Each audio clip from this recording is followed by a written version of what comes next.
দেখছেন সংবাদ সারাদিন, জয়িতা রয়েছে আপনাদের সঙ্গে। শুরুতেই যে খবরের দিকে নজর রাখবো, প্রধানমন্ত্রীর মাছ মন্তব্যে অভিষেকের তো প্রধানমন্ত্রী বলেছেন যারা মাছ খায় তারা হিন্দু বিরোধী।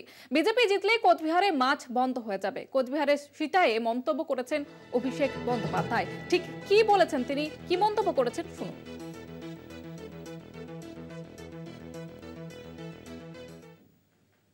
ভারতবর্ষের প্রধানমন্ত্রী জম্মু কাশ্মীর থেকে সভা করে বলেছে যে যারা মাছ খায় তারা হিন্দু বিরোধী, তারা হচ্ছে মুঘল।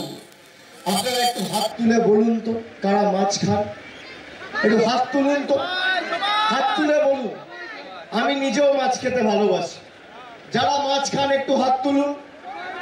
আপনাদের সবাইকে দেশ বিরোধী বলছে। কে বলছে? অভিষেক ব্যানার্জি নয়, দেশের প্রধানমন্ত্রী। কেন? আপনারা মাছ খান। এই নিশীথ প্রামাণিক যদি যেতে প্রথম কাজটা করবে কুচবিহারে মাছ খাওয়া বন্ধ করবে। তার কারণ তার নেতা বলছে যে মাছ খাচ্ছে সে দেশ বিরোধী, সে দেশের শত্রু, সে দেশের বিরোধী। তাদেরকে মুঘলদের সাথে তুলনা করছে। আমি তো সকাল বিকেল মাছ খাই। আর আমাদের দুর্গাপুজো, কালী পুজো মাছ মাংস ছাড়া মায়ের ভোগ হয় না। মোদিজিকে বলবো বাংলার কৃষ্টি, সংস্কৃতি, সভ্যতা আপনি জানেন না।